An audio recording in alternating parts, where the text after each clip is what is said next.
all who have come to celebrate the life of Sekuini. Thank you very much. Ole Faitauina, Fiafia Tatalo. Ole tusi wa Fiafia mai bengo, tusi apalinga, tau wisma lua. Ole Aufaipese, mai Faimālō, mai Faimālō.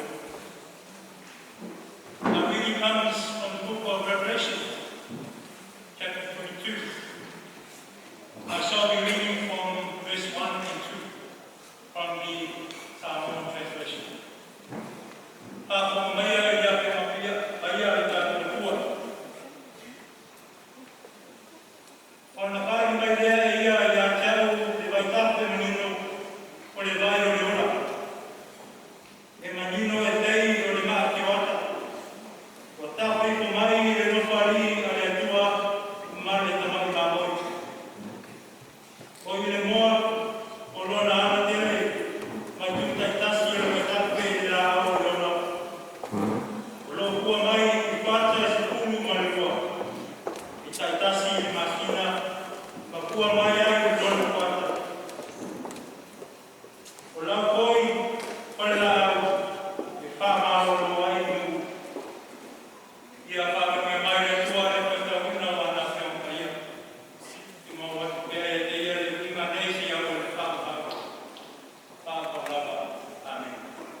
Thank you.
whaakusa e leola e whaamau. Mama, male e toi kuta inga o saumia e kua mohonen. Ai mole a koi i le winga o i tātou ure nei whainga. A Faai'u mā kau e tau whaamataraina le wainga na i roa i ane. O si oso le lea o i tātou uma. Ko le wai tāpe manino e matua mā mawhai mai e pei o se te wata. E tāpe mai e le nofari i le Jerusalem o koko. O le tere o pa masinoma na mai a le kukua maa e au whiai le whaaleanga una o le vai. O le lema maa o saunga sa whaungaina i whai ma whatusa o amia o le ama. Mea ia e whaaleanga te whapala ai le vai. Mo le tamata tai tonuna vai. O le nei vai tape e lea o se whamu i koe i manai. Ai o le taunga lea o se ngaro le kua. O le ora e whapu au e ala e suki visu o le tamai mā moi. O lo tau koe e suku le vai i lana pe taranga. O lo whamauina e le noane o tau pe pā pai ua suku mare pā. A o se i tui le vai o te avatu i a te ia. E le toi whei mula mai a. O le vai tape i le o atonu o le awala. O lona winga. O le vai o tala noa o tamataunga. E le whapito o masatasi ai ai anga waa i ai so se tangata. O le ava noa o i lea tātou ki mawai. Le ola i whaparau. O le fesili. O le ase mea whapau mai e le whanu. O i rātou o whaaraina o le awhatasi ma le tua ma Iesu e le paradiso e whapau. A o rātou o le whaasanaika. O le ao i le matatia o se uli e whaarau. Revelation chapter 22 verse 1 reassures us that the river of life flows from the very throne of God, a symbol of eternal rest, peace, and healing. Retina i esta man whanau. Ai ka mamo ale uso i a Sekuini. A toa mai tātou uma o a mahuta whakasi nei a whiafi. A muia a Sekuini. A muia a Sekuini. O i wa ai e mata mo whio le rangi. O i ai le mai tafe o le ola. E tafe mai le nopari o le kua. O i a mawa ai le while mu ma le Faimālō longa e whapau. Le vai o tau sini o i ai le Aufaipese anu ma. E whia tau ma mawha i ai. A wā o le vai na ma ma le lei. Ma whai o le whaamau nai mai ti ngā una. O le vai tape sia o mata o le whaamu noa ma le mautonu. Nā te au mai le toa while mu ma le whiawhia e roto maputia. Nā te sukuina hanga ma roto o e o vai vai. O lea koi le tale Iesu o le whine sa mawhia. A o le vai o te avatu ia te ia. E a bea i tonu ia te ia o le una. E una i lunga o lona e whaama. As we remember Sekuini, we can find comfort in knowing that he is now in God's presence, refreshed by this life-giving river. Though we feel the ache of this absence, we hold on to the promise that God's love is unending and his provision is perfect. Sekuini is no longer in pain, but surrounded by the beauty of heaven and embraced by God's grace. May this hope bring peace to your hearts, now and forevermore. To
Not